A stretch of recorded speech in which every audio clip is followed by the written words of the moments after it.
ये जो चैप्टर 8 है हमारा साइंस का बॉडी मूवमेंट, ठीक, ये सबसे मज़ेदार चैप्टर होगा। चैप्टर का नाम है बॉडी मूवमेंट, ठीक, यानी कि हमारे शरीर में कौन कौन से मूवमेंट हो रहे हैं।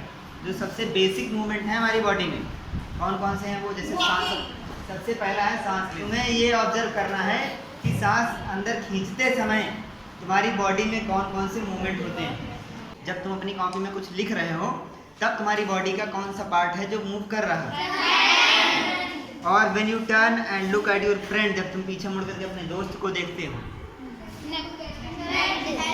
Different parts of your body move while you remain at the same place in these examples. देखो, अब कुछ लोग ऐसा सोचते हैं, जैसे मूवमेंट की बात आती है, कुछ लोग ऐसा सोचते हैं कि जब हम एक जगह से दूसरी जगह मूव करते हैं तब होता है मूवमेंट, लेकिन नहीं, हम एक ही जगह पे बैठे हुए हैं तब भी हमारी बॉडी में बहुत सारे मूवमेंट हो रहे हैं। जब हम सांस खींचते हैं उसको हम लोग नाम देंगे डायफ्राम, उसको बताते हैं। तो जब सांस अंदर खींचते हैं तो वो नीचे जाता है, इधर जाता है नीचे, अंदर आ जाती है, फिर उसको ऊपर करते हैं तो सांस बाहर आ जाती है। जब उसको बाहर करते हो सांस बाहर, जब उसको नीचे करते हो तो सांस, समझ गए। यानी कि अगर हम लोग लेटे भी हैं एक जगह पे तब भी हमारी बॉडी में बहुत सारे मूवमेंट हो रहे हैं, ठीक है। आगे लिखा है let us see how animals move from place to place by filling of table 8.1। Animals एक जगह से दूसरी जगह कैसे मूव करते हैं। तो पहले कॉलम में लिखा है एनिमल्स, जैसे काऊ, ह्यूमंस, ह्यूमंस भी तो एनिमल्स हैं, स्नेक, बर्ड, इंसेक्ट, ये सब कैसे एक जगह से दूसरी जगह ले जाता है। Body part used for moving from place to place, कौन सा बॉडी पार्ट का इस्तेमाल करते हैं। इस टेबल को जरा समझा लेने दें। Table 8.1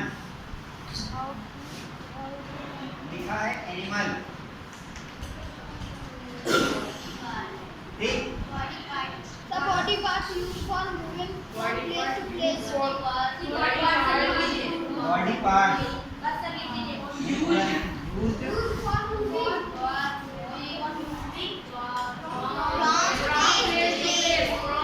from place to place. Place to place. How does the question mark? How does the animal move? अरे इंग्लिश पढ़ रहे थे तुम लोग। How does the Animal move. वाह, Animal move question mark. Yeah. Question mark. बन गई table. अब दूसरे कलर की चॉकलेट। सबसे पहले एनिमल क्या लिखा बताओ। लेते हो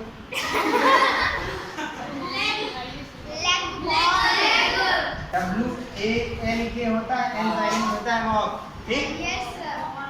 और बर्ड्स का लिखोगे विंग्स, और एक जगह से विंग्स भी और पैरों से भी तो जाते हैं, ठीक। विंग्स भी लिखोगे और लेग्स भी लिखना है। विंग्स से जाते हैं जब लंबी दूरी करना होता है, पैरों से जब कम दूरी, ठीक है। इस टेबल में सिर्फ इन्होंने 6 एनिमल्स के नेम बताए हैं। कितने? 6। लेकिन हम लोग ज़्यादा उनसे बुद्धिमान है कि नहीं है? तो हम लोग एनिमल्स इसमें बढ़ा लेंगे अपनी तरफ से। तुम लोग 10-15 एनिमल्स के नेम लिखोगे, मिनिमम 15 एनिमल्स यहाँ पे लिखोगे, ठीक है। कुछ नहीं करना है, बढ़ाते चले। डॉग का लिख देना, कैट, माउस, जो तुमको याद आ जाए उसके बारे में लिखो। वो कौन सा अपना बॉडी का पार्ट यूज करता है मूविंग में और कैसे एक जगह दूसरी जगह जाता है। अभी इसमें आगे एक टॉपिक आएगा कि मछली पानी में आगे कैसे बढ़ती है, ठीक।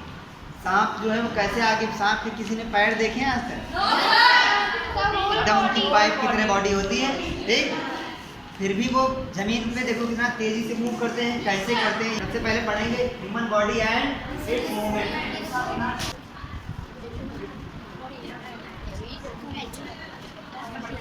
Human body and it's movement. तो देखो, पहले मूवमेंट के पहले हम लोग ये देखेंगे कि ह्यूमन बॉडी क्या होती, कितना क्या इसमें सिस्टम होता है, कितने सिस्टम। अच्छा पहले चलो कुछ चीज़ें पूछ लीजिए। ह्यूमन बॉडी में कितने सिस्टम्स होते हैं? 8 होते हैं। इतना है हमारा जो हाथ है ये वाला, ठीक, ये हमारे शोल्डर से, कंधे से हमारे जुड़ा हुआ, ठीक। और ये मूवमेंट करता है ऐसे पूरा गोल, ठीक है। लेकिन कुछ इसकी लिमिट भी है, उसके आगे नहीं जाता है। क्या तुम अपने हाथ को ऐसे ले जाके पीछे ले जा सकते हो? कुछ लिमिट है। तो इसको ऐसे समझेंगे, मान लो हमारे पास एक कटोरा है, क्या है? दूसरा हमारे पास एक लंबा सा डंडा है, ठीक। उस डंडे में यहाँ पे किनारे हमने लगा दिया बॉल है। गेंद जानते हो, बॉल तो सब लोग जानते हो। बॉल को ऐसे गोल गोल पकड़ो, ऊपर तलवार से उसको ऐसे काट दो, थोड़ा सा काट दिया। अब उस कटे हुए में डंडा डाल दो, अब डंडा और नीचे बॉल लगाओ, ठीक। हमारे पास दूसरा एक कटोरा है, क्या है? उस कटोरे में ये जो डंडा और ये बॉल था ऐसे डाल दिया। अब ये जो डंडा और बॉल है ये है हमारा हाथ, और कटोरा यहाँ पे फिट है, वही तो मूवमेंट चल रहा है, देखो समझ गया कि नहीं? ये मान लो ये है वही, इसके नीचे हम बॉल लगा हुआ है और ये कटोरा, इसमें इसको डालोगे ऐसे, ठीक, चला गया। अब इसको जब ऐसे मूवमेंट करो, इसके आगे जाएगा? नहीं जाएगा, जाएगा इसके आगे? फिर यहाँ तक गया, इधर इसके आगे नहीं जाएगा, कटोरे में लड़ नहीं जाएगा, इधर भी आ जाएगा लेकिन इसके आगे नहीं जाएगा, कटोरे में टकराएगा। तो यही वाला सेम हमारे यहाँ पे लगा हुआ है। मान लो कटोरा इधर को है और यहाँ गोल गोल घूम रहा, लेकिन एक लिमिट। टेबल 8.2 को समझेंगे हम। देखो सर ये टेबल 8.2 में, टेबल 8.2, ठीक। देखो पहला है, इसमें लिखा है बॉडी पार्ट, ठीक। दूसरा क्या लिखा है? मूवमेंट। यहाँ बीच में देखो, ये कल तुम्हें अपनी बुक में फिल करके लाना है। कॉपी में अभी नहीं, पहले बुक में करोगे। तो पहला इसमें यहाँ पे लिखा है rotate completely,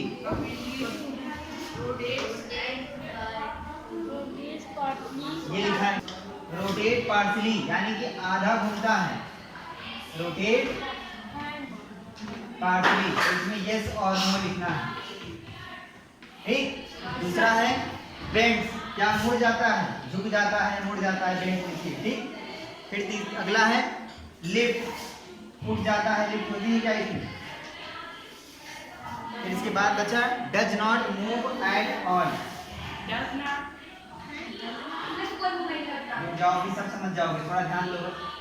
move at all. अब सबसे पहले यहाँ पे हमने बॉडी पार्ट लिखा, क्या इन्होंने बताया? गर्दन के बारे में रोटेट कंप्लीटली, या फिर नो लिख, नो लिखो तो ज्यादा अच्छा लगेगा, ठीक। रोटेट पार्शली, बेंड्स, नहीं ऐसे,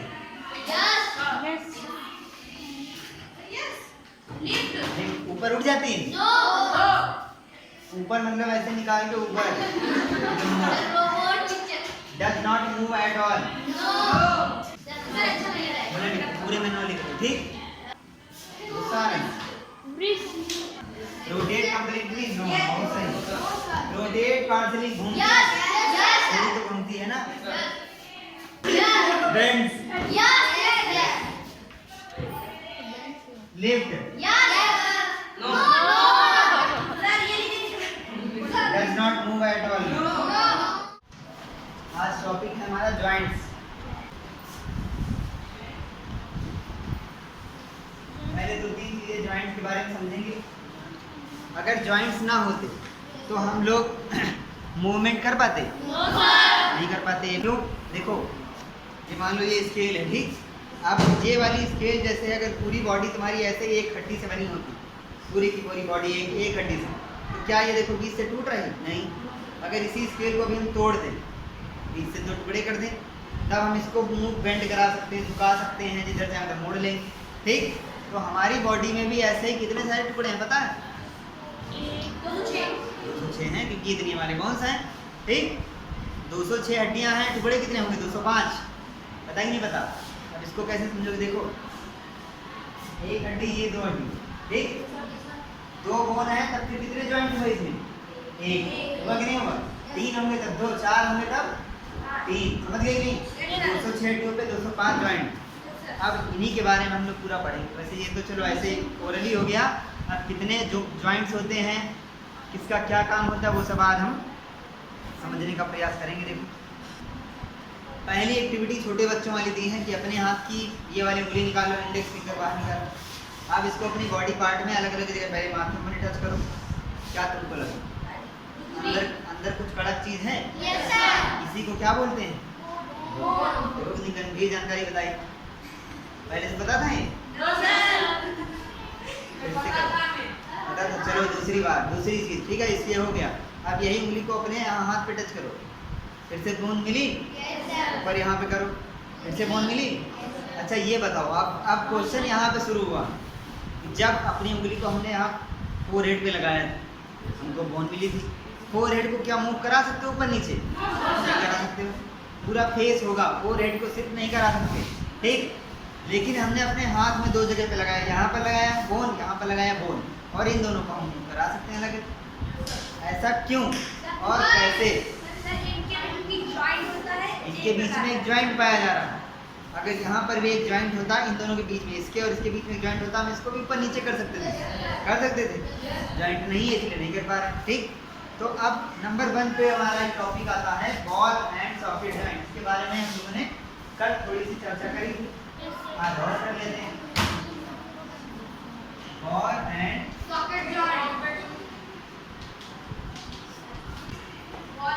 इसमें देखो यही बताया इन्होंने कि एक क्या लेना है हमको, एक बॉल कटोरा बना लो एक, और एक पेपर लेकर के उसके आगे पेपर लगाओ, जैसे हमने कल बताया था, बॉल उसको ऊपर से काट कर, ठीक है, तो वैसे भी कर सकते हो। तो बॉल एंड सॉकेट जॉइंट की जो मूवमेंट है वो लिमिटेड होती है, यानी कि पूरा उसको मूवमेंट हम लोग नहीं करा सकते। क्यों? क्योंकि वो बॉल में जाके, बाउल में जाके फंस जाता है। ये तो समझ ही गए ना, कल हम लोगों ने देख ही लिया था।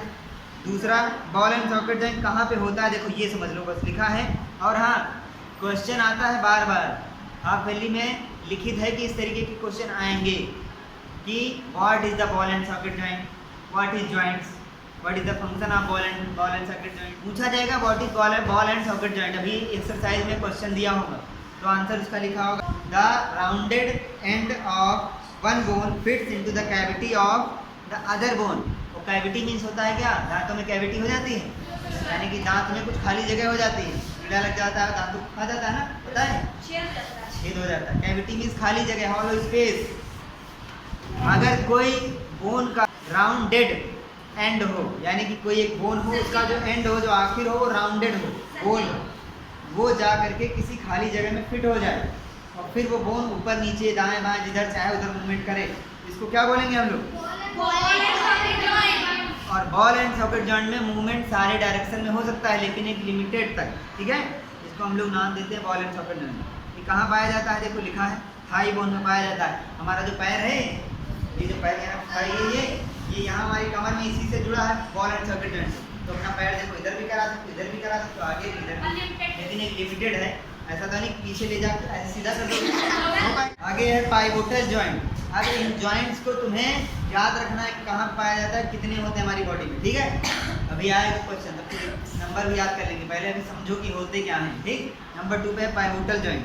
लिखा है joint where our neck joint the head is pivotal joint. हमारा ये नहीं, हमारी बात सुनो, जहाँ पे पहले समझो तो क्या बता रहे हैं, जहाँ पे हमारी नेक हमारे हेड से जुड़ रही, हमारी नेक कहाँ पे है, ये है, ये हिस्सा हमारा नेक, ठीक है, ये हमारे खोपड़ी से जुड़ रहा है, तो कुछ बोन्स की मदद से जुड़ रहा होगा। उस अगर यहाँ पर सोचो, मेरी बात ज़रा ध्यान समझना, यहाँ पर एक हड्डी पाई जाती है सीधे एकदम, ठीक। अगर वो सीधी हड्डी होती है, जॉइंट ना होते, तो हमारी गर्दन हमेशा ऐसे रहती सीधे। अगर हमको लेफ्ट मुड़ना होता तो हम ऐसे मुड़ते, होता कि नहीं। अगर हमको नीचे देखना होता तो हम ऐसे देख पाते, नहीं, तो हम पूरा ऐसे झुकते, समझ रहे हो कि नहीं। तो पाइवोटल जॉइंट्स में क्या देखो, इसके बाद समझो लिखा है, it allows to bend our head forward backward, turn to head, turn to the right और लेफ्ट, ठीक। ट्राई दिस मूवमेंट, सीधे बैठो, पहले एकदम बताएं, हाथ नीचे करो अपने, कर ली। आप पहले समझो लेफ्ट देखेंगे, हमारा लेफ्ट नहीं, अपना लेफ्ट देखो, जब भी बोला जाता है तो अपना देखा जाता है। देखो कहाँ तक मूव करा सकते हो, अपनी गर्दन को जितना ले जा सकते हो, ये वाला हिस्सा नहीं हिलना चाहिए, कंधे नहीं हिलेंगे, सिर्फ अपनी गर्दन को जितना ले जा सकते हो, 90 डिग्री गया ना सामने। अब राइट देखो, इतना ही राइट में देख पाओगे। आप पीछे देखो, कितना पीछे झुक सकते हो, ये वाला हिस्सा नहीं झुकना चाहिए, बस अपनी गर्दन को पीछे ले जाओ। वो देखो, ये ना झुके, इसको रोको, बस केवल अपनी गर्दन को ऐसे ले जाओ, कितना कर सकते हो। अब नीचे देखो, फुल फुल, सब 90 पे चल रहा काम है ना। तो ये पाइवोटल जॉइंट के बारे में हमने देखा, ठीक। पाइवोटल जॉइंट्स में रिंग टाइप की होती हैं बोन्स। अभी देखोगे इसका तुम लोग 3D स्ट्रक्चर और प्रोजेक्टर पे समझ आया कुछ? अभी नहीं, रुक जाओ थोड़ा, नहीं तो पहले इसको पूरा ही ऐसे पढ़ लो, 2D में पढ़ लो, ऐसे ही समझ लो। अभी देखो, अभी जो क्लास चल रही है इसमें तुम जितना ज़्यादा सोच सकते हो उतना ज़्यादा तुम समझ ले जाओगे, ठीक। और फिर जब तुम सोच लोगे पूरा, तुम्हारी एक अपनी क्षमता के अनुसार अंत तक पहुंच गए कि अब हम इससे ज़्यादा नहीं सोच पाएंगे, इससे ज़्यादा हम नहीं समझ पाएंगे, लेकिन हम क्या करेंगे, तुम्हें और आगे खींच के ले जाएंगे। कैसे? तुम्हें हम उसको 3D में दिखाएंगे, समझ गए? और मजा आएगा। तो पाइवोटल जॉइंट्स में रिंग बोन्स पाई जाती हैं, गोल गोल रिंग की तरीके की पाई जाएंगी, इसीलिए हम लोग आराम से इतना मूव करा पा रहे हैं। अब रिंग बोन्स कैसी होती हैं, क्या होती हैं, वो हम लोग देखेंगे। अगला है हाइंड जॉइंट्स। हाइंड जॉइंट्स को समझना बहुत आसान है। दरवाजा सब लोगों ने देखा है? Yes sir. इस दरवाजे को देखो जरा, इसको हम लोग यहाँ से ले जाकर इतना बंद कर सकते हैं, फिर हम वापस इतना ले जा सकते हैं, ठीक। क्या इस दरवाजे को हम घुमा के उधर से ऐसे ला सकते हैं? अगर हम ये दीवार हटा दें तब भी हम इसको उधर नहीं घुमा सकते। क्यों? क्योंकि ये जॉइंट है यहाँ पर, वो जो बीच में वहाँ पे देखो, जिसको हमारे यहाँ जो बढ़ाई कारपेंटर काम करने आता है बोलता है कब्जा बोलता है। Yes sir. वो जो है फिक्स है, उसको फिक्स किए हुए हैं, है ना। वो उसको एक लिमिटेड तक ही ले जाने देंगे। देखो इसका जरा एक एक्टिविटी इन्होंने बताई, इस एक्टिविटी को जो इन्होंने बताई है, क्या हम उसको करें? इसके लिए हमको एक चीज़ चाहिए। हमने ये 2 कार्डबोर्ड या दफ्तियाँ लिए हैं, ठीक। इन्होंने बोला है कि एक को आधा सिलेंडर बनाओ ऐसे, ठीक है, ये आधा सिलेंडर, ठीक है। एक को आधा सिलेंडर बनाया, आप दिखाई दे रहा ऐसे इतना, ये देखो आधा सिलेंडर बनाया, ठीक है, ये पूरा सिलेंडर, इसको इसके अंदर हमने फिट किया, और ये है हमारी बोन, ठीक। अब इसको अगर हम मूव कराना चाहें, देखो ऐसे आएगा और ये पिन यहाँ पे लट जाएगा, बस इतना ही तो ये जाएगा, इससे आगे जा पाएगा? तो ये कुछ ऐसे बोन्स, ये देखो हमारे हाथ के जैसे हैं, सेम ऐसे तो काम कर रहे हैं, इतनी जाएंगी आगे, इतनी जाएंगी, इसके आगे इसको इधर मोड़ सकते हो? नहीं मोड़ सकते। वैसे ये बोन है, देखो इसको यहाँ तक ले जाएंगे, इसके आगे जा पाएगी? इसके आगे जा पाएगी? ये होता है हाइंज बोन। क्या बोलते हैं इसको? जब वो फिक्स नहीं है तो उनको ज्वाइंट क्यों कहा जा रहा है? वो एक बोन बोल दो उसको पूरा।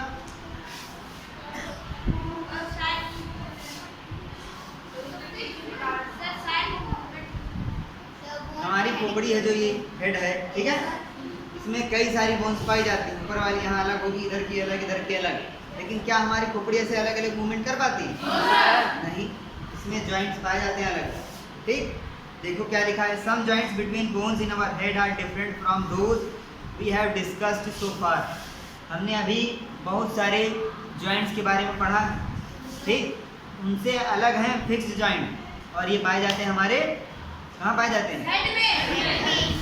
Such joints are called fixed joint. Because when you open your mouth wide, you can move your lower jaw away from your head, isn't it? Try to move your upper jaw. Now, are you able to move it? There is a joint between the upper jaw and the rest of the head, which is a fixed joint. यानी कि हम लोग जब बोलते हैं, खाते हैं, तो हमारा सिर्फ ये लोअर जॉ जो ऊपर नीचे जा रहा है, ऊपर वाला नहीं हिल रहा है, समझ रहे हो नहीं?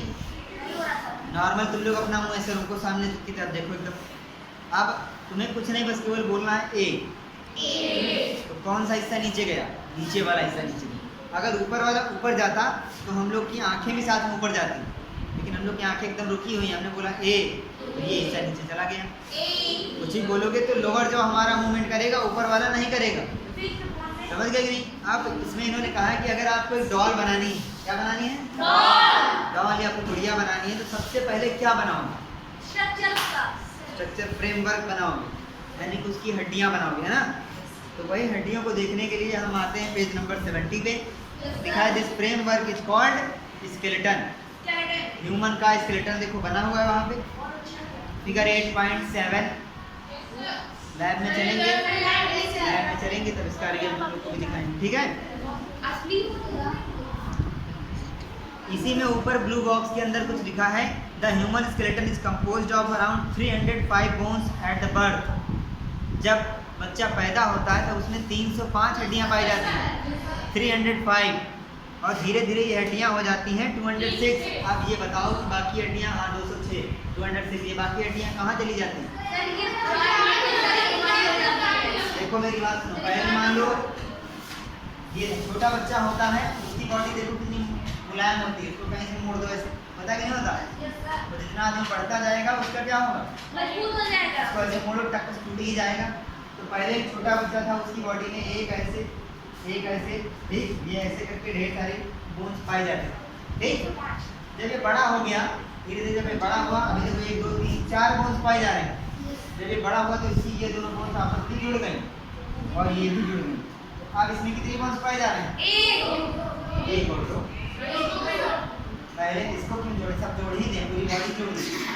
तो अब 1 2 जो बोन्स पाए जा रहे हैं, पहले 4 पाए जा रहे हैं, समझ गए? तो जब एक बच्चा बेबी छोटा एकदम पैदा होता है तो उसमें कितनी बोन्स होती हैं? 305। धीरे धीरे कितनी बचती हैं? 90। इस उंगली को कितनी बार मोड़ सकते हो? एक, देखो एक ऊपर, फिर 2, फिर 3 बार मोड़ सकते हो। यानी कि इसमें 4 बोन होंगी। कितनी? 4। देखो अब समझ रहे हैं, उंगली को समझ रहे हैं हम लोग, इंडेक्स फिंगर को। 1 2 3 4 हम मोड़ सकते हैं इसको 3 बार, ठीक। लेकिन छोटे बच्चे में यहीं पे इसमें भी एक बीच में क्या होगा? क्योंकि उसकी उंगली, एक एग्जांपल बता रहे हैं, ऐसा रियल में नहीं होता है, समझाने के लिए बता रहे हैं, ठीक। मान लो छोटे बच्चे में यहाँ पर भी टूटी हुई है बचपन में, ठीक है, और एक यहाँ पर भी अलग है। अब इसकी उंगली कितनी जगह से मुड़ जाएगी? 5 जगह से मुड़ जाएगी। छोटे बच्चे में 5 जगह से मुड़ रही। धीरे धीरे बड़ा होना, ये आपस में जुड़ती जा रही है, खाना वाना जो भी खा रहे हैं, न्यूट्रिएंट्स मिल रहे हैं, कैल्शियम मिल रहा, ये जाके यहाँ पे भर गया। तो ये दोनों बोन्स यहाँ से समझ गए कि नहीं? ऐसे ये भी जुड़ गई। तो अब ये उंगली है जो पहले 5 जगह से मुड़ती थी, कितनी जगह से मुड़ेगी? 3। समझ गए कि नहीं? और एक चीज बताएं, कुछ लोग का देखा होगा तुमने, उनके थोड़ी सी चोट लगती है, हड्डी टूट जाती है। जैसे ये पहले मान लो यहाँ पे 5 हैं, ठीक, 5 जगह से मुड़ सकता है। तो जब तुम अच्छा डाइट लोगे, बैलेंस डाइट खाओगे, कैल्शियम भरपूर मात्रा में हमारी बॉडी को मिलेगा, तो यहाँ पर जाके भर जाएगा और ये जॉइंट भर जाएगा, ये 2 हड्डियाँ एक हो जाएंगी। लेकिन कुछ लोग को प्रॉपर डाइट नहीं लेते हैं, कुछ भी बॉडी में डिफिशियंसी रह जाए, कमी रह जाती है, तो उसकी वजह से क्या होता है, ये प्रॉपर भर नहीं पाता है, तो उसकी बॉडी पहले से ही लचीली रहती है थोड़ी सी। देखो मेरी बात समझना जरा, एक और स्केल लाओ हमको जरा।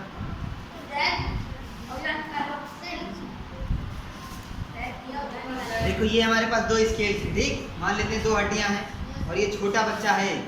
इन दोनों के बीच में यहाँ पे धीरे धीरे अगर कैल्शियम भर रहा है, अगर ये प्रॉपर कैल्शियम भर जाए तो ये एक हड्डी हो जाएगी, ऐसे मजबूत एक हड्डी हो जाएगी, ठीक। लेकिन अगर वो डाइट ले रहा हो, यहाँ पे हल्का फुल्का कैल्शियम आके भरे, तो उसमें थोड़ा भरेगा, ये कभी कभी ऐसे हिलेगा और जुड़े भी आपस में। अगर इन दोनों पे टकराव जोर हो गया तो टक्कर से यहीं से टूट जाएगा, समझ गए नहीं? ज़्यादा चांसेस हड्डियों के टूटने के उन्हीं के होते हैं जिनकी बॉडी में किसकी कमी हो।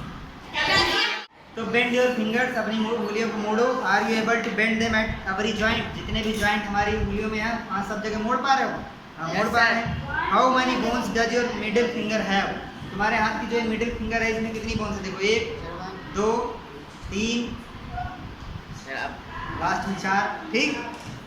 रिस्ट को देखो अपनी, जो तुम्हारी कलाई है, पहले मुट्ठी बंद करो ऐसे, अपनी रिस्ट को ऐसे मूव करा, देखो करा सकते हो? अच्छा, एक बात यहाँ पे ध्यान दो जरा, रुक जाओ जरा।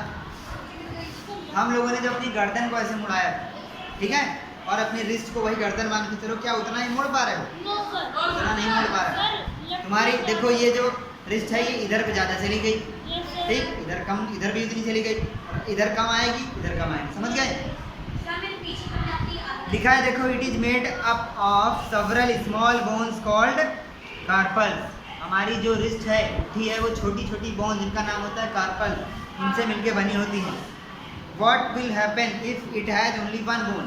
क्या होता अगर ये सब एक ही बोन होते? क्या अपने हाथ को ऐसे मोड़ पाते? नहीं, कुछ उठा पाते हैं, कुछ नहीं, सीधे ऐसे हाथ होते, ऐसे चल रहे होते, समझ रहे हो कि नहीं?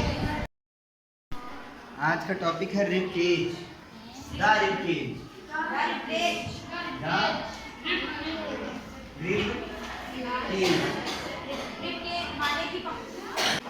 केज मतलब क्या होता है जानते हो तुम लोग? हाँ, अब रिब क्या होता है ये अभी हम लोग समझेंगे, ठीक। ये जान गए अगर तो हम रिब केज के बारे में पूरा जान जाएंगे, ठीक। लिखा है एक्टिविटी 4, इसको जरा करते हैं। लिखा है टेक अ डीप ब्रेथ, अभी करना कुछ नहीं, सिर्फ सुनो। Take a deep breath and hold it for a little while. Feel your chest bones and the back bones by gently pressing the middle of the chest and the back of the same time. Count as many ribs bones of the chest as possible. देखो क्या करना है, एक गहरी सांस अंदर लेना। जब सांस अंदर खींचा था, सांस अंदर खींचने की प्रोसेस को बोलते हैं इनहेलेशन। क्या बोलते हैं? इनहेलेशन। जब सांस बाहर छोड़ते हैं उसको बोलते हैं एक्सहेलेशन। ठीक, तो जब इनहेलेशन हो रहा था तो रिब केज का साइज थोड़ा सा इंक्रीज हो रहा था और वो ऊपर भी जा रहा था। अब सवाल यहाँ पे ये है कि साइज बढ़ाना तो नॉर्मल सी बात है, लेकिन वो ऊपर क्यों जा रहा था? जिसने भी रिब केज को पूरी तरीके से समझ लिया वो समझ जाएगा। ठीक, समझना ये है कि वो ऊपर क्यों जा रहा था जब सांस अंदर खींच रहे थे। साइज बढ़ना तो नॉर्मल सी बात है, क्योंकि हवा अंदर गई उसका साइज बढ़ेगा, सांस बाहर छोड़ा कम हो गया। तो देखना ये है, लिखा है देखो, there are 12 ribs on each side of chest. हमारे चेस्ट के राइट साइड 12 रिब्स हैं 12, और लेफ्ट साइड भी कितनी हैं 12। रिब्स होती क्या है इसको जरा समझेंगे। देखो हमारी बॉडी के पीछे यहाँ पे ये क्या है? बैकबोन। इसको तुम लोग हिंदी में क्या बोलते हो? शरीर की हड्डी। इंग्लिश में बैकबोन। अब देखो ये एक आदमी ऐसे खड़ा है, ठीक है, उसके पीछे है, तो इसमें हम 3D में तो बनेगा नहीं। इस चैप्टर को हमने कहा था तुम्हें हम दिखाएंगे ऊपर ले जाके। मान लो एक आदमी ऐसे खड़ा है, ठीक है, तो ये बैकबोन उसकी पीठ के पीछे है। तो हम अब बनाने जा रहे हैं इसमें रिब्स कैसे लगी हुई है। यहाँ से रिब्स शुरू होगी, वो आगे आई है, मतलब कि देखो ये है पीछे से आकर के आगे जुड़ी है। समझे कि नहीं? इसके समझ में आया?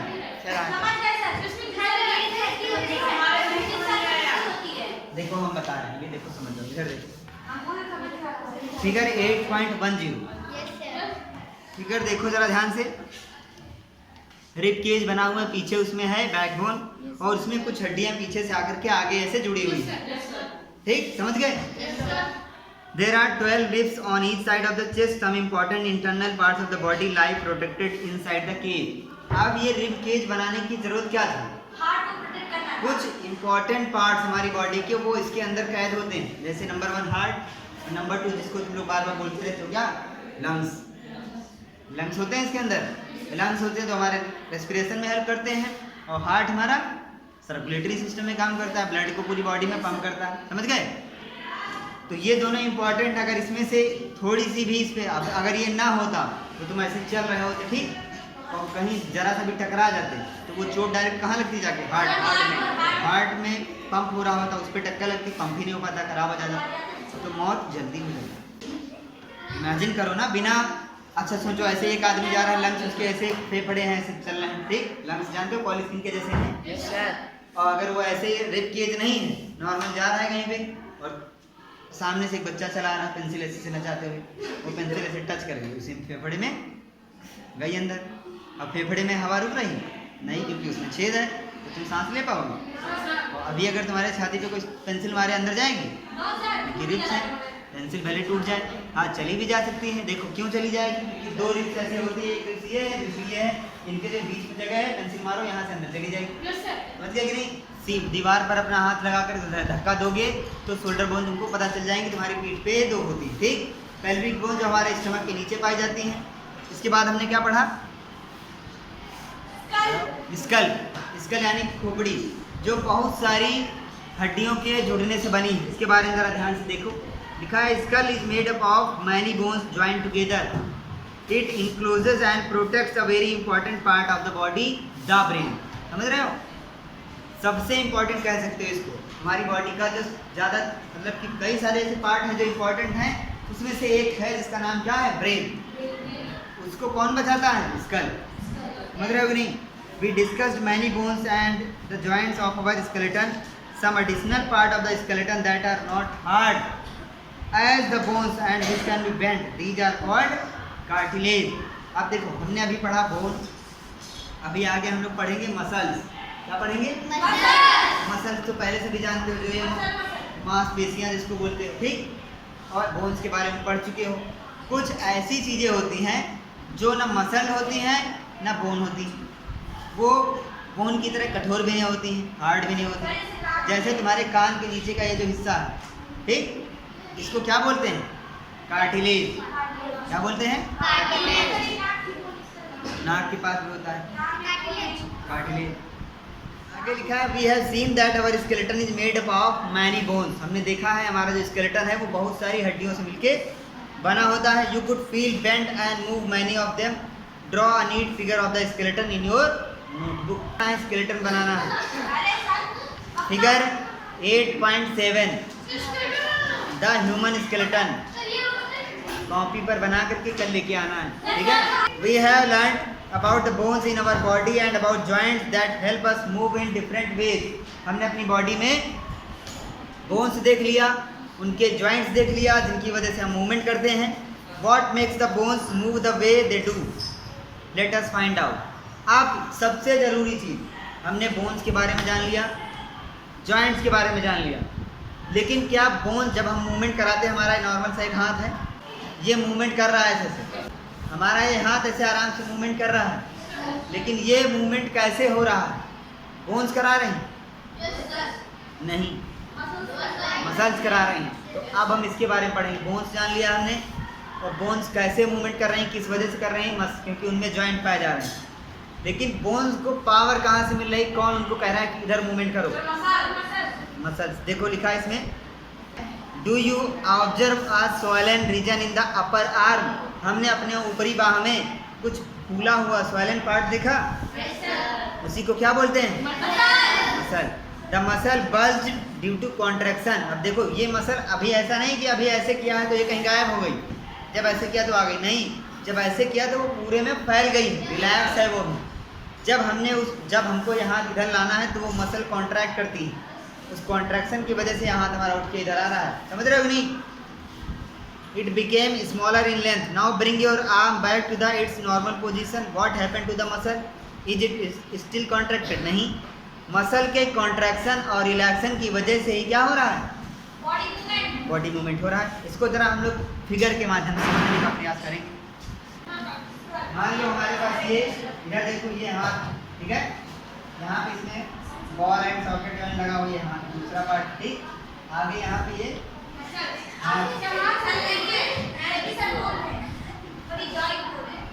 देखे रहोगे, केवल समझना है, डायग्राम पे मत जाओ, समझना है। देखो इधर, अब यहाँ पे मान लो मसल्स लगी हुई है, ठीक है, यही मसल्स आगे यहाँ पे कहीं, ठीक, हमने कहा यहाँ उठा करके यहाँ पे लेके आओ, इधर देखो, ये वाली मसल्स क्या करेंगी, जो इधर है नीचे की तरफ रिलैक्स हो जाएंगे, इसको छोड़ देंगे, और ये वाली मसल सिकुड़ेंगी, सिकुड़ेंगे कि नहीं? ये सिकुड़ करके इसको यहाँ तक खींच के लाएंगे, ये वाली जो मसल यहाँ पे इसको पकड़े हुए हैं, ये खींच करके इसको लाएंगे यहाँ तक, यहाँ पर मसल्स का ढेर लग जाएगा, कॉन्ट्रैक्ट हो जाएंगे, और इस कॉन्ट्रैक्शन की वजह से ये कहाँ जाएगा?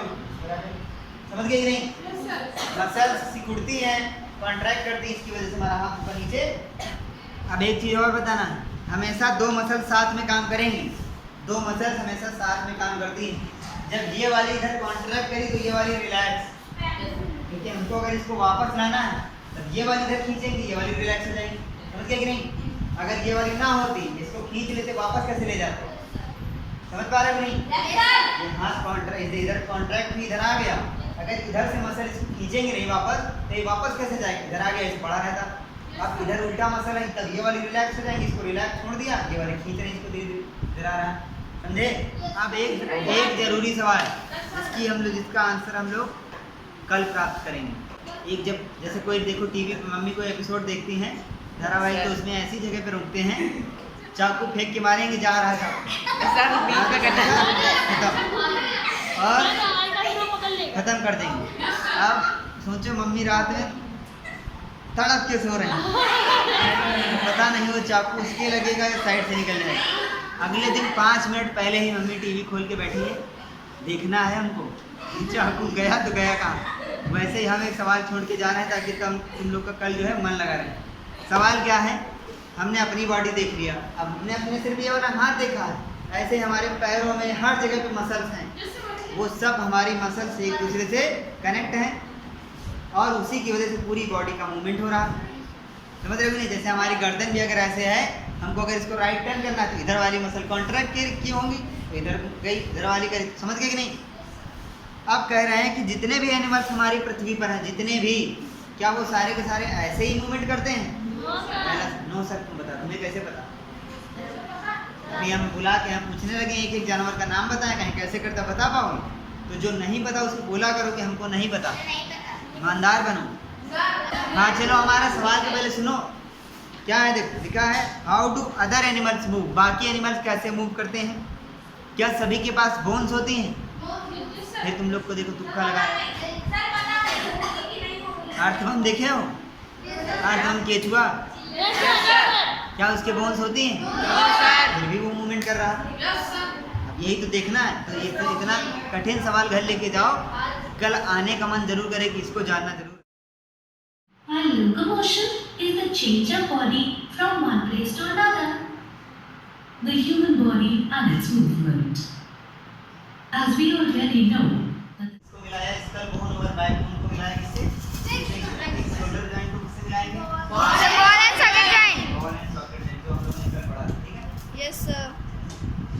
अरे फिर इसके आगे शॉर्ट आएगा, छाया आएगी तो नहीं बना पाएगा।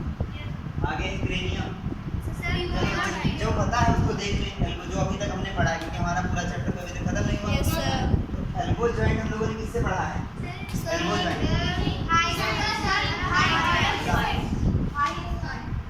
पढ़े हो? अब जो एक बच्चा हो यही होगा, बाइसेंटर होगा वो, ठीक है? Yes. समझ गए कि नहीं? Yes sir.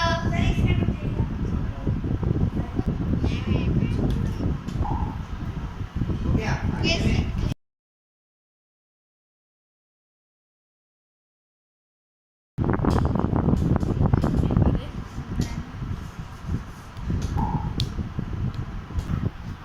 the movement of body is कल जैसे हमने पढ़ा था कि हमेशा एक साथ में दो मसल्स काम करेंगे, दो सेट चलेंगे। एक तरफ वाली जैसे ये है, इसमें देखो ये वाली है, ये कॉन्ट्रैक्ट करेगी, तब फिर ये वाली क्या करेगी? Relax. वैसे इधर वाली जब कॉन्ट्रैक्ट करेगी तब ये Relax. समझ गए कि नहीं? Yes sir. तो इसको इस ध्यान से देखेंगे तो अभी आपको दिखेगा कॉन्ट्रैक्ट और रिलैक्स करते हैं। controlled by alternate contractions and relaxations by two sets of इधर वाली muscles. कॉन्ट्रैक्ट और इधर वाली relax. Movement in earthworm. Activity लिखी है, एक्टिविटी 5, यानी कि इनका कहने का मतलब ये है कि कुछ भी सीखो अगर उसको एक्टिविटी के माध्यम से सीखो, कुछ करके जानो, है ना? लिखा है observe an earthworm moving on soil in a garden, एक केचुए को ध्यान से देखो गार्डन में टहल रहा हो। Gently lift it and place it on a piece of blotting और फिल्टर पेपर, इसको आराम से उठाओ और एक बड़े से पेपर पे, फिल्टर पेपर या तुम्हारे पास कोई पेपर हो उसके ऊपर इसको रखो, ठीक? ऑब्जर्व इट्स मूवमेंट, आप उसके मूवमेंट को बड़े ध्यान से देखो। 5-10 मिनट के लिए ध्यान दोगे केचुआ कैसे चलता है, तुरंत समझ जाओगे। आगे लिखा then place it on a smooth glass plate और एनी स्लिपरी सरफेस, पहले हमने किस पे डाला था उसको? पेपर पे। अब वहाँ से उठा करके किसी स्लिपरी सब्सटेंस जैसे ग्लास हो, शीशा हो, उसके ऊपर रखो जाके। अब देखो क्या कुछ हमको फर्क दिखेगा? बहुत ज़्यादा फर्क दिखेगा। लिखा है the body of an earthworm is made of many rings joint end to end. Earthworm की बॉडी जानते हो कैसे बनती है? मान लो अर्थवर्म यहाँ पे लंबा लंबा है, इतना बड़ा, ठीक? हम इसको थोड़ा बड़ा बना लें। अर्थवर्म की बॉडी ऐसे बनी होती है, एक रिंग होता है, इसमें दूसरा रिंग, तीसरा रिंग, चौथा, ऐसे करके बहुत सारे रिंग्स आपस में ऐसे ऐसे करके जुड़े हुए होते हैं, और यही लंबा क्या बन जाता है? यानी कि गोल गोल, जैसे तुम लोग अंगूठी में रिंग पहनते हो, अंगूठी में रिंग पहनते हो, समझ रहे हो कि नहीं? अंगूठी में जो रिंग पहनते हो,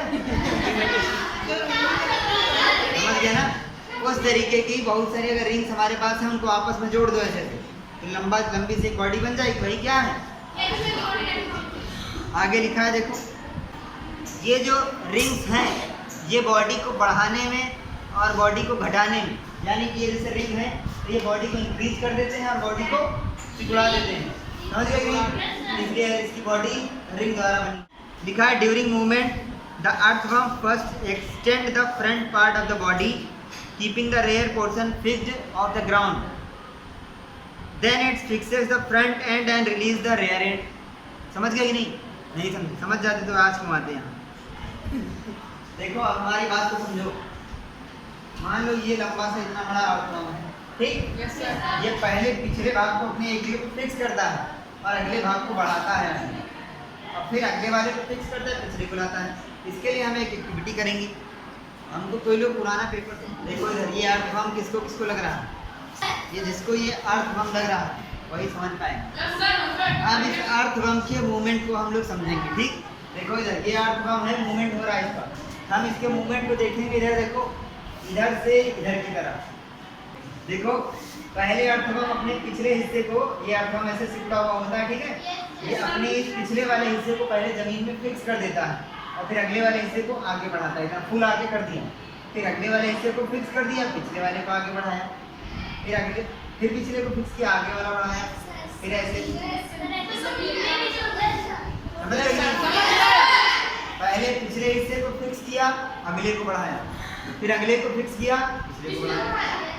इसकी बॉडी में बहुत सारे रिंग्स पाए जाते हैं, वो आपस में ऐसे एक दूसरे के ऊपर चढ़ जाते हैं तो उसकी बॉडी छोटी हो जाती है। जैसे हमने भी दिखाया था, तो हम जब इसको यहाँ पे रुके हुए हैं, ठीक, हम इसको आगे ले जाएंगे तो देखो यहाँ पे मुड़ गया, ये मुड़ेगा नहीं, क्यों?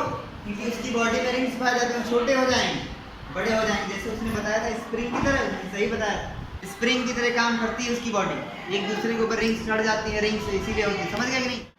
हाँ, अब आ जाओ पेज नंबर 73 पे, राइट पैराग्राफ सबसे ऊपर लिखा है, its body secretes a slimy substance to help the movement. इसकी बॉडी एक चिपचिपा पदार्थ भी छोड़ती है ताकि ये जमीन पे आसानी से चल सके, इसका मूवमेंट आसानी से हो सके। अब इसके बाद जो अगला पैराग्राफ दिया हुआ है उसमें से क्वेश्चन बनते हैं। लिखा है, how does it fix parts of its body to the ground. ये अपनी बॉडी को जमीन में कैसे चिपका देता है, कैसे फिक्स करता है, ठीक। लिखा है देखो, इसकी बॉडी के बाहर लार्ज नंबर में टाइनी ब्रिस्टल्स यानी कि छोटे छोटे हेयर लाइक स्ट्रक्चर्स निकले होते हैं। तो ये क्या होता है, देखो समझो जरा, तुम लोगों ने सुबह जो ब्रश करते हैं वो ब्रश को गीला करो, जो सुबह ब्रश करते हैं जिससे उसको गीला करो, फिर कहीं पे चिपकाना है, फिर उसको निकालने का प्रयास करना, देखना क्या होगा। नॉर्मल तुम लोग देखो, जैसे कोई भी चीज़ होती है वो जब नॉर्मल होती है सीधे सीधे होगी, जैसे उसमें पानी डालोगे आपस में चिपक जाते हैं, चिपक जाते कि नहीं?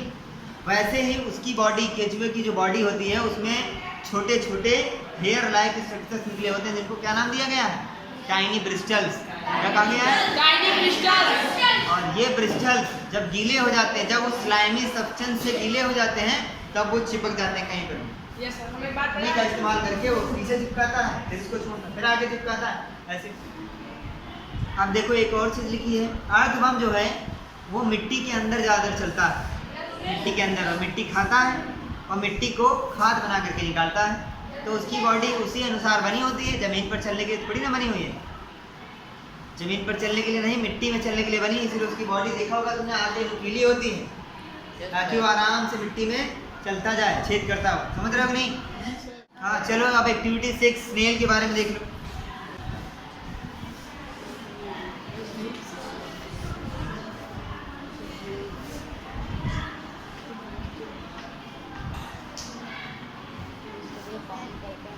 जितनी देर हम इधर लिखते हैं उतनी देर हम पढ़ लिया करो बुक में।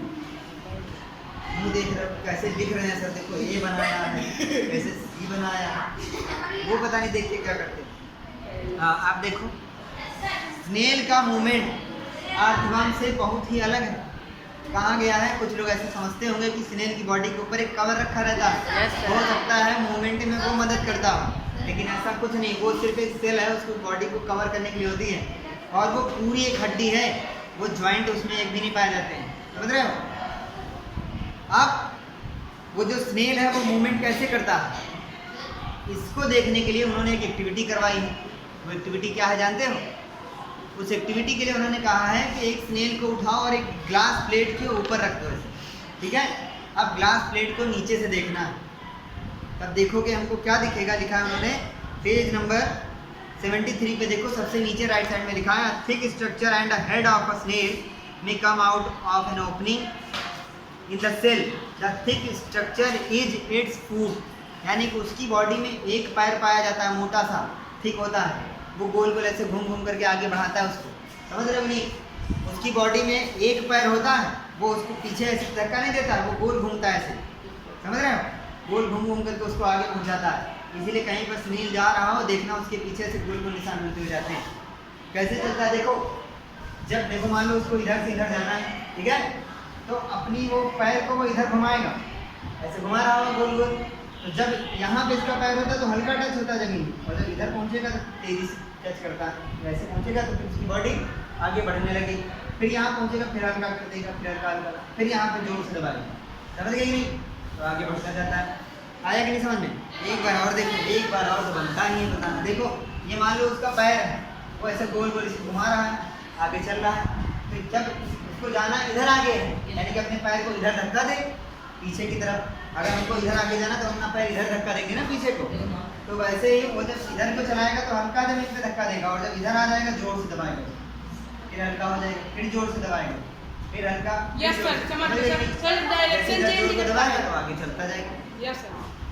अब कहा इन्होंने कि wavy motion of the foot can be seen, लहरेदार, वेवी या फिर गोल गोल। अब कभी कभी ऐसा भी होता है कि गोल गोल ना चल करके हो सकता है ऐसे से भी चलाए, ठीक है, डिपेंड करता है कि वो कैसे मूव कर रहा है। अब हम लोग भी हमेशा ऐसे सिंपल तो चलते नहीं हो, तो तुम्हारा मन करता है देखो कैसे चलते चलते, है ना? चलो कॉकरोच के बारे में देखो, लिखा है कॉकरोच चलता भी है, चढ़ता भी है और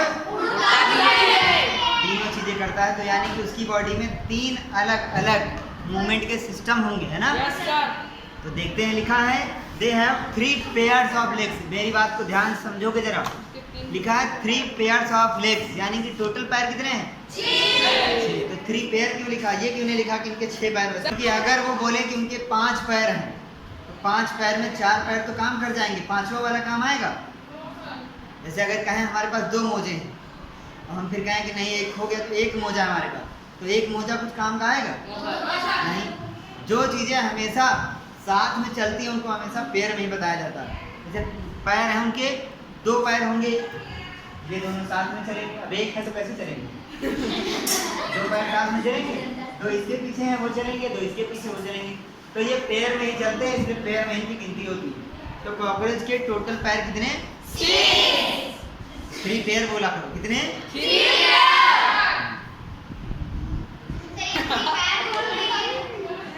अब ये 3 पेयर जो लेग्स इनके बॉडी में पाए जाते हैं ये हेल्प करते हैं वॉकिंग में। किसमें? वॉकिंग में। आगे लिखा है the body is covered with, यहाँ से कंफ्यूजन शुरू होगी थोड़ी सी। हाँ, इनकी बॉडी में हार्ड स्केलेटन पाया जाता है जो बाहर इनकी बॉडी की रक्षा करता है, प्रोटेक्ट करता है। अच्छा, अब अगर इनकी बॉडी में हार्ड स्केलेटन पाया जाता है तो ये आराम से कट चल कैसे लेते हैं? उड़ भी लेते हैं। जब अगर वो हार्ड है तो तब भी कैसे तेजी चल पा रहे हैं? जैसे कछुआ है, अभी स्नेल के बारे में पढ़ के आए हो, इनकी बॉडी के ऊपर हार्ड स्केलेटन पाया जाता है, इसी वजह से तेजी से नहीं चल पाते हैं, क्योंकि ये मुड़ नहीं पाते, इधर उधर नहीं हो पाते हैं, है ना? लेकिन इसकी बॉडी पे हार्ड स्केलेटन पाया जाता है, फिर भी ये तेजी से चल लेता है, उड़ लेता है, चढ़ भी लेता है दीवार। कैसे? वही तो बताएंगे। वो जो हार्ड स्केलेटन पाया जाता है वो छोटे छोटे टुकड़ों में, यानी कि अलग अलग भागों में होता है। कैसे? जैसे मान लो ये कॉकरोच है, ठीक है, तो इसकी बॉडी में ये इधर की तरफ चलेगा, इसकी बॉडी में यहाँ पर स्केलेटन एक ऐसे पाया जाएगा, एक ऐसे कवर जो है ये ऐसे ऐसे पाया जाएगा, समझ रहे हो? एक के ऊपर एक परत ऐसे चढ़ी रहती है, तो अगर हम इसको पकड़ें और ऐसे मोड़ दें तब भी मुड़ जाएगा, ऐसे मोड़ दें तब भी मुड़ जाएगा। क्यों? वो एक परत ऐसे, उसके ऊपर दूसरी, इसके ऊपर ऐसे, इसके ऊपर ऐसे चढ़ी रहती है, समझ गए कि नहीं? तो अगर ये एक दूसरे के ऊपर है, लेफ्ट मुड़ेगा मुड़ जाएगा, इधर मुड़ेगा ऐसे मुड़ जाएगा, समझ रहे हो नहीं? अगर ये पूरी एक होती कछुए की तरह तब फिर ये नहीं हो पाता, तब उसको मोड़ पाते, ये टुकड़े टुकड़े में ऐसे जुड़ी होती है। देखो लिखा है तुम्हारी बुक में, The outer skeleton is made of number of plates joined together and that permits movement. उनकी जो बाहरी बॉडी है वो प्लेट्स से मिलके बनी होती है, इसीलिए उनकी बॉडी आराम से मूवमेंट कर पाती है। There are 2 pairs of wings. फिर लिखा है देखो 2 pairs of wings, यानी कि टोटल विंग्स कितने? 4। बोलो 4। 2 pairs यानी कि 2 जोड़ी ना, 4 हो गए। इसमें भी देखो जोड़ी बताया जा रहा है। अब लिखा है ये अटैच कहाँ से होते हैं? बिहाइंड हेड, सर इनका होता है, सर के पीछे से शुरू होते हैं, लगे हुए होते हैं। The cockroaches have distinct muscle, those near the legs move the legs for the walking, the body muscles move the wings when the cockroach fly. यानी कि इनकी बॉडी में पैरों के पास मसल पाई जाती हैं, वो तब काम आती है जब ये वॉक करता है, और इनकी बॉडी में हेड के पास मसल पाई जाती हैं जो उड़ने में मदद करती हैं। समझ रहे हो कि नहीं? अब कभी कभी ये दोनों काम साथ में करते हैं, चल रहे हैं पीछे से इनको कोई दौड़ा रहा, चल रहे हैं तो दौड़ रहे हैं, अचानक से उड़ना भी शुरू कर देते हैं, तो दोनों मसल साथ में चलती हैं। तुम लोग जो चप्पल लेके पीछे दौड़ते हैं उनके,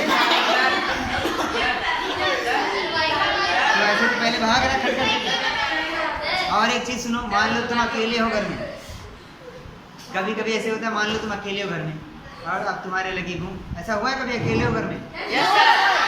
किचन में गए हो, ऐसे तुम किचन में 1000 बार दिन में जाओगे तुमको कुछ नहीं दिखेगा, तुम उस दिन अकेले उसको पता चलेगा।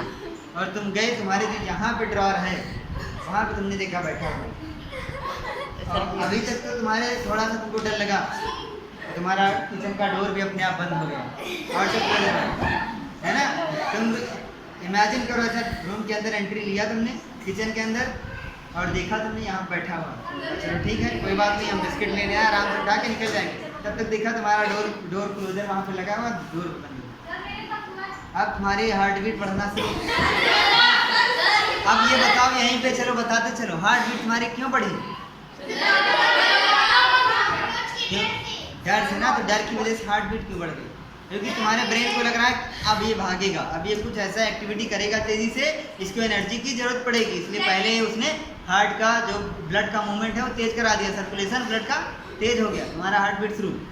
अब अचानक से तुमको दिखा कि उसने उड़ना शुरू कर दिया, अब तुम्हारी आत्मा यहाँ तक आ गई, बस बाहर ही निकलना।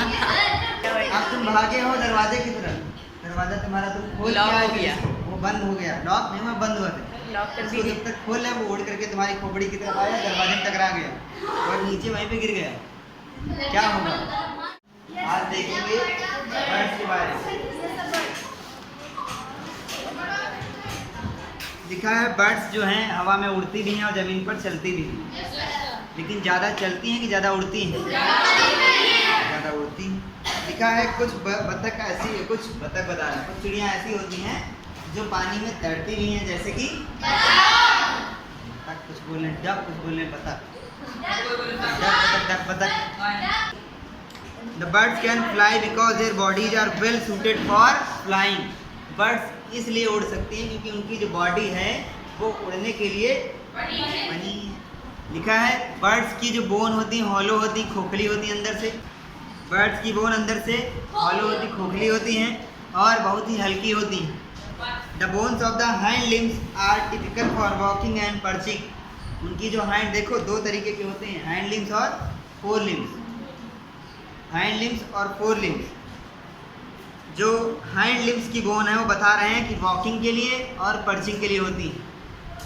फोर लिम्स होते हैं, देखो फोर लिम्स, और ये वाला फोर है, देखो स्पेलिंग गलत हम नहीं लिख रहे हैं, यही होती है फोर लिम्स और हाइंड लिम्स।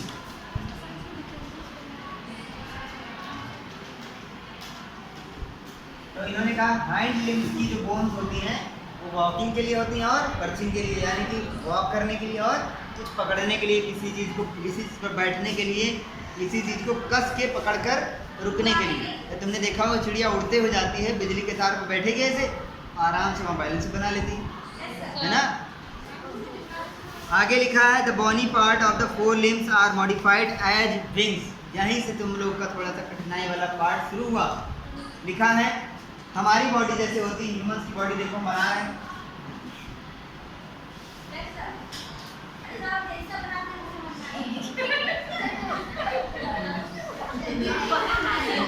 देखो लिखा है ये और ये और ये, इसकी चार इनकी बातें हो रही है, तो ये चारों क्या है हमारे लिम्स हैं, क्या है? तो ये है हमारे हाइंड लिम्स और ये हमारे फोर लिम्स, क्या है? जो ये समझ गया उसने आधी कहानी समझ ली। फिर एक बार बता रहे हैं हमारी बॉडी में चार लिम्स हैं, ये है हमारे फोर लिम्स और ये है हाइंड लिम्स, क्या है? ये है फोर लिम्स। तो इन्होंने बताया है जो चिड़िया होती हैं, बर्ड्स जो होती हैं, उनके जो हाइंड लिम्स हैं वो मॉडिफाई हो गए हैं या फिर इस काम के लिए होते हैं, किसके लिए? वॉक करने के लिए और पर्चिंग करने के लिए, यानी कि किसी चीज़ को कस के पकड़ने के लिए या फिर चलने के लिए। समझ गए?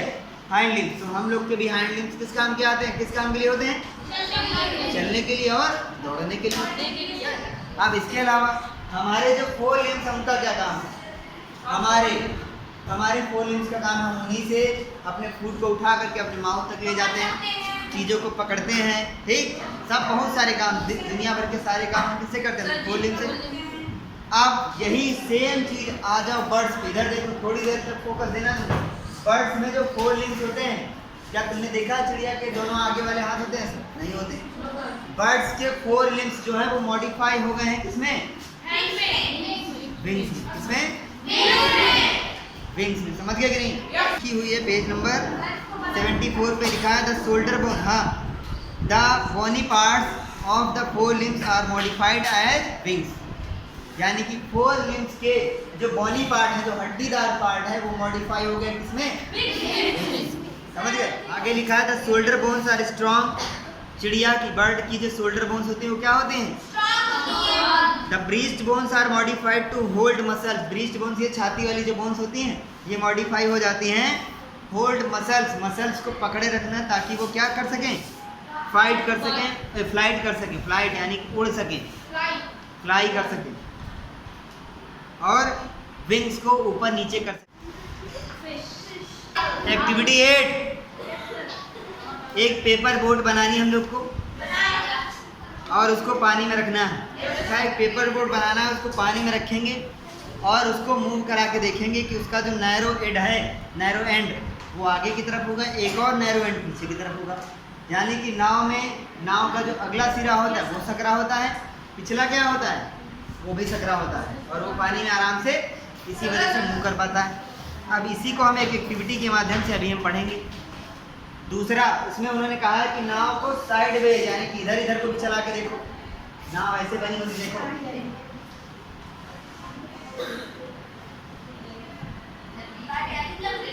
ये नाव है, ठीक है, ये ऐसे चल पाएगी, ऐसे चल पाएगी। लेकिन अगर हम इसको इधर को चलाएंगे, चल पाएगी? पलट जाएगी तुरंत पानी। समझ गए?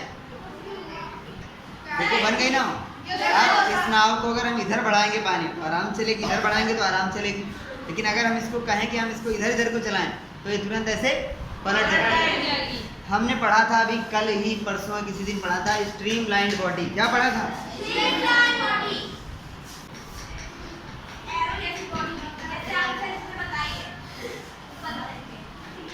स्ट्रीम लाइन बॉडी, इसका मतलब ये होता है कि आगे नुकीली, पीछे नुकीली, बीच में चौड़ी, ठीक। जिसकी भी स्ट्रीम लाइन बॉडी होगी वो आसानी से मूव कर पाएगी। समझ रहे हो? जैसे कार भी होती, कार जानते हो तुम लोग? कार तो जानते हो। कार भी देखो आगे की तरफ क्या होती है? पिचकी होती है ना। कार आगे की तरफ दबी हुई होती है, ताकि वो आराम से हवा को क्या हो, चीर सके। बीच का ऊपर का उठा देते हैं। और कुछ कार देखो पीछे भी क्या होती है, वो बीच में उठी रहती है। देखो आगे वाली तो फिर डायरेक्ट सीधे जा रही, स्पीड के लिए हो गई, और पीछे वाली होती है उसको किधर जाना है, डायरेक्शन के लिए होता है। समझ गए? अभी मान लो ये आगे को सिर्फ होता और पीछे वाला ये इतना हिस्सा ना हो, तो इसको हम आसानी से लेफ्ट राइट मोड़ नहीं पाते। आगे चलती तो इसको हम मोड़ नहीं पाते उतनी तेजी से। जब हमने इसको ऐसे कर दिया तो हम इसको लेफ्ट राइट आसानी से मोड़ पाएंगे। समझ गए कि नहीं? बॉडी मूवमेंट टॉपिक है हमारा मूवमेंट ऑफ स्नेक, है ना। स्नेक का मूवमेंट पढ़ रहे हैं।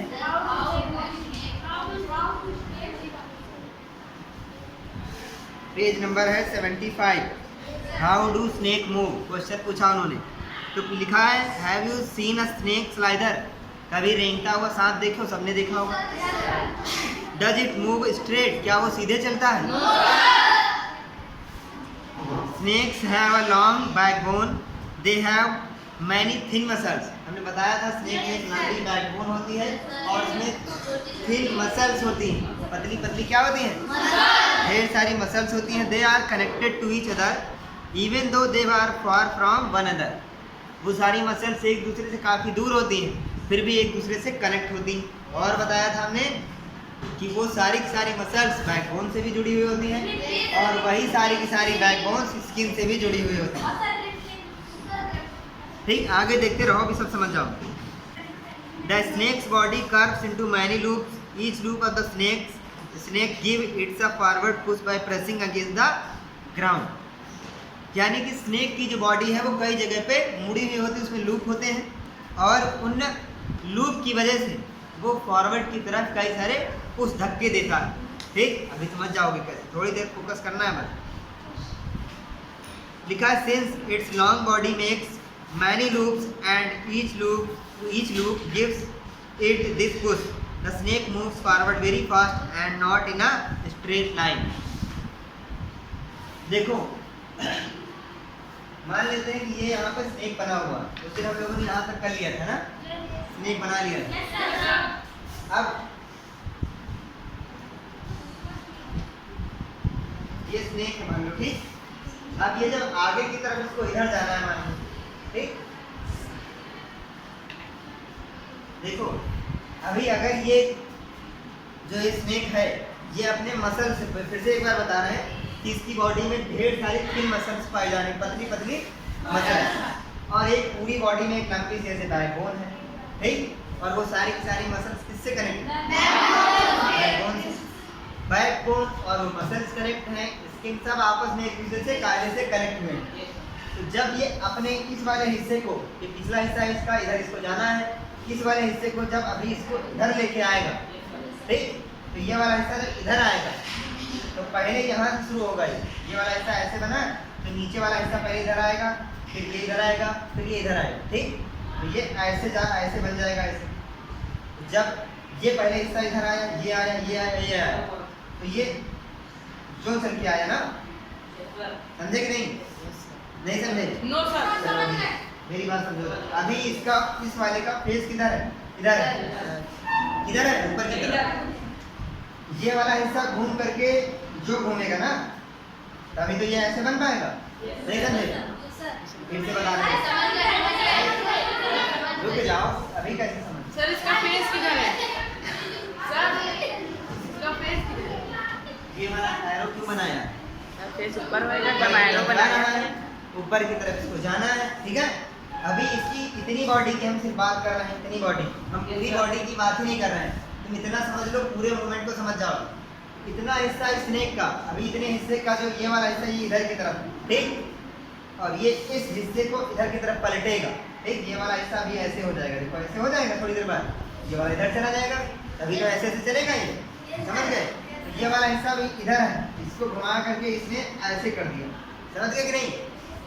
ये वाला हिस्सा ऐसे था, इधर घूम गया, तो ये ऐसे गया है, धक्का दे रहा है मिट्टी को, जमीन को नीचे की तरफ, यानी पीछे की तरफ, तब फिर ये किधर बढ़ेगा? आगे।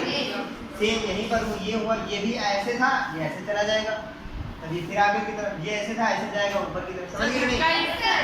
तो उसकी बॉडी ऐसे 1, 2, 3 पार्ट में नहीं डिवाइड होती है, उसमें कई सारे लूप्स पाए जाते हैं। जितने ज़्यादा लूप्स उतनी तेजी से वो आगे, समझ गए कि नहीं? अब वो अपने आगे वाले हिस्से को जैसे जिधर उसको जाना, उधर वाला हिस्सा सीधा करके वही डायरेक्शन में चल देता है। तो अब इस बात को और एक चीज़ समझो, कभी तुमने देखा हो कि एक जगह पे सांप ऐसे गोल गोल बैठा हो, और तुम अचानक से वहाँ पे गया हो या फिर कोई और जानवर गया हो, तो पहले वहाँ पर वो थोड़ी देर स्लिप करता है, फिर भागता है ना, तब वो पहले अपने आप को सीधा करता है एकदम से, फिर कर्व लाता है बॉडी में। अब ये पे प्रोसेस चल रही, पहले सीधा किया, फिर अपनी बॉडी को कर्व किया, जगह जगह से उसको मोड़ा, और फिर थोड़ी देर तक उसका मूवमेंट चला। जब वो पूरी बॉडी उसकी स्लाइडर रहेंगी, तब फिर वो आगे की तरफ उसका मूवमेंट चालू होगा। समझे कि नहीं? कुछ टाइल पे क्यों फिसलता है? क्योंकि इसकी बॉडी का और अगर जमीन का कांटेक्ट नहीं हो पाएगा तो क्या होगा? आगे नहीं बढ़ पाएगा। जैसे हम लोग चल रहे हैं, ठीक है, हम लोग चल रहे हैं, हमारे जूते, हमारे पैर और जो ये जमीन है, उनके बीच में फ्रिक्शन है, बहुत सारा घर्षण है। घर्षण क्या होता है? जब दो वस्तुओं को आपस में रगड़ोगे तो एक फोर्स होता है जो उनको रगड़ने से रोकता है, उसको क्या बोलते हैं? फ्रिक्शन। अभी आगे क्लास में फ्रिक्शन के बारे में पूरा पढ़ोगे। तो अगर फ्रिक्शन ज़्यादा हो गया, तो अगर फ्रिक्शन है मतलब भर का ज़्यादा है, तब तो ये आगे की तरफ मूव कर पाएगा। ये आगे की तरफ क्यों चल रहा है? क्योंकि ये जमीन पर अपने आप को बांध करके जमीन को पीछे की तरफ धक्का दे रहा, जमीन तो पीछे जाएगी नहीं, तो ये आगे चला जाता है। समझ गए कि नहीं? जैसे नाव होता है, उसमें तुम जो नाव का चप्पू होता है उससे पानी को पीछे की तरफ धक्का देते हो, पानी को तो तुम पीछे कर नहीं पाओगे, तुम्हारा नाव आगे की तरफ चला जाता है। समझ गए? लिखा है पेज नंबर 76 पे, देखो लिखा है था एंशिएंट ग्रीक फिलोसोफर अरिस्टोटल, जिनको हिंदी में अरस्तु बोलते हैं, उन्होंने अपनी बुक गेट ऑफ एनिमल्स, उन्होंने एक बुक लिख दी थी गेट ऑफ एनिमल्स, अरस्तु ने। आस्क्ड हिमसेल्फ दीज क्वेश्चंस, उन्होंने खुद से सवाल पूछे। किससे पूछे? खुद से। Why do different animals have the body parts that they do have, and how do these body parts help animals to move the way they do? उन्होंने पूछा कि अलग अलग जानवरों में अलग अलग पार्ट्स होते हैं जो उनकी मूवमेंट में मदद करते हैं। What are the similarities and differences in these body parts between different animals? अलग अलग जानवर अलग अलग तरीके से मूव करते हैं तो उनमें अलग अलग बॉडी पार्ट्स पाए जाते हैं मूवमेंट के लिए और उनमें विभिन्नताएं पाई जाती हैं। ठीक, how many body parts are needed by different animals for moving from place to place? Why 2 legs for humans and 4 for cows and buffaloes? लिखा है many animals seem to be having an even number of legs. Why? कुछ जानवरों में और भी ज़्यादा होते हैं, देखे हो? Yes, sir. Why is the bending of our legs different from that of our arms? हमारे पैरों का जो बेंडिंग है, ये मूवमेंट है, ये मुड़ना इसका अलग है किससे? हमारे हाथों से, है ना? अलग है कि नहीं? So many questions and perhaps we have looked for some answers through our activities in this chapter and we need to look for many more answers. कह रहे हैं कि हमने बहुत सारे क्वेश्चन हमारे दिमाग में उठे हमारे बॉडी मूवमेंट को लेकर के। बॉडी में कितने सारे मूवमेंट्स होते हैं उन सबको लेकर जितने भी हमारे सवाल दिमाग में सवाल थे लगभग उसमें से कुछ के जवाब हम लोगों ने इस चैप्टर में पा लिए। अभी आगे अपने जीवन में हम और आगे क्वेश्चन करेंगे और आगे आंसर जानेंगे, है ना? Yes, sir. अब लिखा yoga for better health, better health के लिए योगा करना, इसके बारे में कुछ लिखा है। Yoga is a invaluable gift of the ancient Indian tradition. Indian tradition का ये एक इनवैल्यूएबल गिफ्ट है। क्या? योगा। लिखा था United Nations declared 21 June as international day of yoga. ये हम लोगों ने किया भी था, याद है? Yoga keeps a person healthy. It helps in keeping the backbone erect, enabling you to sit straight and not slouch. Yoga हम लोग को सीधा बैठने में, हमारी रीढ़ की हड्डी सीधी रखने में मदद करता है। देखो आगे योगा के बारे में लिखा है Many postures in yoga require you to lift your own weight. बहुत सारे योगा में ऐसी एक्टिविटीज होती हैं कि तुम्हें अपना खुद का वेट उठाना होता है, which help in making the bones strong and help ward off osteoporosis. It also helps in relieving joint pain, which is mostly observed in elderly people. It tunes all muscles in the body and keeps them active. Certain yoga postures should be performed under the supervision of a trained person. यानी कुछ योगा ऐसी भी होती हैं जो किसी trend person के observation में ही करना चाहिए। सब कुछ अपने आप करोगे कुछ ना कुछ दिक्कत करा लोगे। पता चले गए थे योगा सीधे होने के लिए, परमानेंट सीधे हो गए। चैप्टर हो गया खत्म। देखो लिखा है joints of the bone helps in the movement of the body, है ना? जो हमारी बॉडी में बोन्स में जो जॉइंट पाए जाते हैं उनका काम क्या होता है? मूवमेंट में हेल्प कराना, है ना? अगला देखो फिल इन द ब्लैंक्स की बता रहे हैं। बुक में देखो जिसका फिल ना हो साथ में फिल करता चलेगा और जिसका हो भी गया है वो भी मैच करते हुए चलेगा। सेकंड लिखा है combination of bones and cartilages from the, क्या बनता है? स्केलेटन। कर रहे हो आगे देखो सी वाला The bones at the elbow are joined by a high joint. यहाँ पे जो होता है कौन सा जॉइंट होता है? D number the contraction of the, किसका कॉन्ट्रैक्शन होता है? तो हमारा जो है फुल होता है वो। क्वेश्चन नंबर 2 ट्रू फॉल्स बताना है। लिखा है the movement and locomotion of all animals is exactly the same. बताओ सबका सेम थोड़ी ना होता है। तुम्हारा और डॉगी का और स्नेक का तीनों का मैच करो, क्या होगा? अलग अलग होगा। नंबर 2 देखो the cartilage are harder than bones. Cartilage के बारे में बताया था, कान में पाया जाता है, वो क्या होते हैं? सॉफ्ट होते हैं, इजीली बेंट हो जाते हैं ना, मतलब आसानी से मुड़ जाते हैं। क्वेश्चन नंबर 3 देखो the finger bones do not have joints. अगर उंगली में जॉइंट ना होते तो इसको हम ऐसे मोड़ पाते, जॉइंट की वजह से इसको हम मोड़ पा रहे हैं। Fourth number the four arm has 2 bones. Four arm जानते हो, कल ही बताया था हमने। फोर आर्म मतलब कि जो देखो जैसे एक डॉग भी होता है, देखो जाए ये देखो जाए ये हम एक डॉगी बना रहे हैं, इसका मुंह ये इधर की तरफ, ठीक है? इसके 2 पैर यहाँ पे होंगे, 2 पैर यहाँ पे, ठीक? ये वाले होंगे फोर आर्म। फोर, ठीक, इसको क्या बोलेंगे? याद करने का और आगे जैसे फोरहेड आगे होता है वैसे याद करने के लिए होता है। याद कर लो, बस समझ लो क्या है। Number 5, cockroaches have an outer skeleton. Cockroach की बॉडी जब हम लोगों ने पढ़ा था उसके बारे में मूवमेंट पढ़ा था तो हमने पढ़ा था कि उनकी बॉडी कुछ लेयर्स से, कुछ प्लेट्स से मिलके बनी होती, तभी वो आसानी से मूवमेंट कर पाते हैं, उड़ पाते हैं। याद है कि नहीं? अब देखो नंबर 3 लिखा है मैच द आइटम। मैच करना। अपर jaw is an immobile joint. Upper jaw जो हमारा होता है, दो देखो जॉ नीचे वाला हमारा जब चलता है, जब हम मूवमेंट कर, जब हम बोल रहे हैं या फिर कुछ चबा रहे हैं तो हमारा सिर्फ जो जॉ है ये नीचे वाला हिलता है, ऊपर वाला नहीं। अगर ऊपर वाला हिल रहा होता तो हमारी आंखें भी साथ हिल रही होती, हमको ऐसे ऐसे सबको दिखाई देता, जितना बोलते हैं ऐसे ऐसे हो रहा होता। इसलिए ऊपर का नहीं हिलता, नीचे का हिलता है। पता है कि नहीं? फिश के लिए लिखा है have fins on the body and have a streamline body. Fish की बॉडी में फिन्स पाए जाते हैं मूवमेंट के लिए, और उनकी बॉडी में एक एडाप्टेशन होता है जो स्ट्रीमलाइन बॉडी कहा जाता है। आगे चपटी पीछे चपटी, आगे चपटी पीछे चपटी, बीच में उभरी, आसानी से पानी में मूवमेंट कर पाती है इस वजह से। ठीक है, फिश को फर्स्ट वाले। रिब्स लिखा है प्रोटेक्ट द हार्ट। रिब्स जो हैं वो साथ में मिल करके बनाती है रिबकेज। क्या बनाती है? रिबकेज। और ये रिबकेज जो है वो हमारे कुछ जरूरी भाग को, इसमें लंग्स है, हार्ट, इनको प्रोटेक्ट करती हैं। समझ रहे हो कि नहीं? आगे आते हैं snail has an outer skeleton and shows very slow movement. Snail जब हम लोगों ने पढ़ा देखा था उसके ऊपर एक आउटर स्केलेटन होता है उभरा सा, और ये बहुत धीरे धीरे मूवमेंट करता है। कॉकरोच के बारे में लिखा है can fly in the air. Cockroach है जो हवा में उड़ भी सकता है। कितने पेयर इसके विंग्स होते हैं? अब आते हैं क्वेश्चन आंसर। पहला ही क्वेश्चन दिया है what is ball and socket joint. कहा था हमने कि आएगा और ये एग्जाम में भी आता है। तो बॉल एंड सॉकेट जॉइंट की डेफिनेशन या फिर उसके बारे में लिखा हुआ है कि the rounded end of one bone fits into the hollow space of other bone. एक बोन का राउंडेड एंड होता है, गोल उसका खत्म, जहाँ पे उसका आखिरी सिरा होता है गोल होता है, और दूसरी बोन वो हॉलो खाली होती है, उसमें जाकर फिट हो जाता है। This is called ball and socket joint.